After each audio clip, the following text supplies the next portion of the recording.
त्याच्यानंतर असे curls, soft curls hairstyle. So सर्वात पहिलं आपण सर्व हेअरला एकदम छान ड्रायर करून घ्यायचं आहे, ब्लो ड्राय. त्याच्यानंतर फुल हेअरला क्रिम्पिंग करून घेतली आहे मी.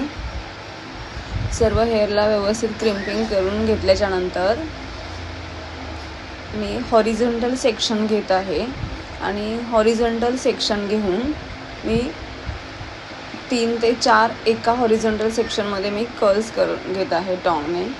सो कर्ल्स जे आहेत मी एंडिंगला आहे, त्याची जी लेंथ आहे ती जास्त असणार आहे आणि जसं त्याच्यावरचं जे सेक्शन असेल त्याच्यापेक्षा थोडंसं कमी अशा सेक्शनमध्ये आपल्याला कर्ल्स करायचे असतात. तो मी नॉर्मल स्प्रे आहे, हार्ड स्प्रे नाही आहे हा, तर तो स्प्रे मी यूज करत आहे आणि मग मी कर्ल्स करत आहे. त्याच्यामुळे कसं फिनिशिंग खूप छान.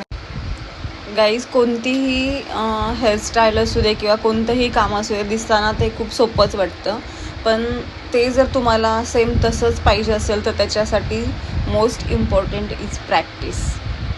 कोणतीही गोष्ट तुम्ही शिकत असाल, जेव्हा तुम्ही स्वतःच्या हाताने प्रॅक्टिस करणार तेव्हाच त्याला यश मिळणार. ही गोष्ट नक्की लक्षात ठेवा.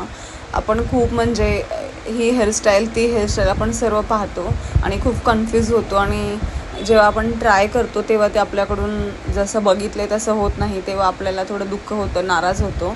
पण असं काहीही न करता तुम्ही जीही तुम्ही हेअरस्टाईल बघाल, कोणतीही गोष्ट असते तुमच्या आयुष्यामधली, जेव्हा तुम्ही तुमच्या हाताने जोपर्यंत ती करत नाही तोपर्यंत ती परिपूर्ण होणार नाही. त्याच्यामुळे प्रॅक्टिस नक्की करा. आणि आपले हॉरिझॉन्टल सेक्शन झाले आहेत. आता मी क्राऊनवरती थोडंसं छोटंसं हेअर घेतले आहेत आणि पोनीटेल केलं आहे. आता त्या पोनीटेलला आपल्याला बॉन्स द्यायचा आहे, हाईट द्यायची आहे. त्याच्यामुळे तिथे मी बॅककोम करत आहे आणि बॅककोम करून मी त्याला हार्ड स्प्रेने लॉक पण करत आहे. तेव्हा त्याला बॉन्स एकदम छान येणार. खूप सुंदर आपल्याला हाईट द्यायची आहे त्याला. त्याच्यासाठी जे आता तुम्ही ट्रेंडिंग लुक बघत आहात ना, कर्ल्स करताना वरती खूप हाईट असते, सो ती हेअरस्टाईल मी तुम्हाला दाखवण्याचा प्रयत्न करत आहे.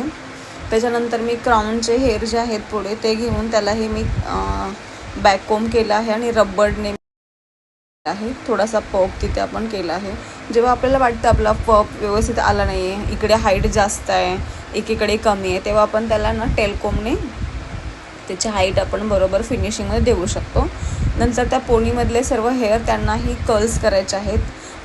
कर्ल्स आहेत हे इनसाईड आहेत, आउटसाईड नाही आहे, दोन्हीही बाजूचे कर्ल्स. असं करून मी तो पूर्ण सेक्शन कवर केला आहे कर्ल्स. आणि आता जे राहिलेले आहेत क्राऊन झाल्याच्यानंतर जे आपलं साईड पार्टिशन आहे, जे रेडियल पार्टी, आपण तिथे कर्ल्स करणार आहोत. आता तिथे जेव्हा आपण कर्ल्स करतो, तुम्ही व्हिडिओमध्ये पाहू शकता मी कर्ल्स कसं करत आहे ते. आणि कर्ल्स ठेवायचे आहेत साईडचे, त्याच्यामुळं कसं लुक जो आहे तो खूप एकदम छान येतो. असं दोन्ही बाजूला तुम्हाला पूर्ण कर्ल्स करून घ्यायचे आहेत. आणि ही जी हेअरस्टाईल आहे, तुम्ही एंगेजमेंट ब्राईड, संगीत लूक, मेहंदी लूक, हल्दी लूक, रिसेप्शन लूक, याच्यामध्ये तुम्ही हेअरस्टाईल करू शकता जसं क्लायंटची रिक्वायरमेंट असेल तसं. ही जी हेअरस्टाईल आहे हा माझ्या स्टुडंटसाठी डेमो होता, तर मी म्हटलं तुमच्यासोबत पण शेअर करावं, तुम्हाला पण खूप हेल्प होईल याच्यासाठी. आणि असंच आपल्या क्लासेसमध्ये डेमो असतात हेअरस्टाईलचे, मेकअपचे, साडी ड्रापिंग, पूर्ण बेसिक टू ॲडव्हान्स कोर्स म्हणजे bleach, facial, manicure, pedicure, hair spa, hair colour, hair cut, फुल कोर्स आपल्या सलॉनमध्ये होतात. सो तुम्हाला जर हा कोर्स करायचा असेल तर तुम्हीही माझ्या बायो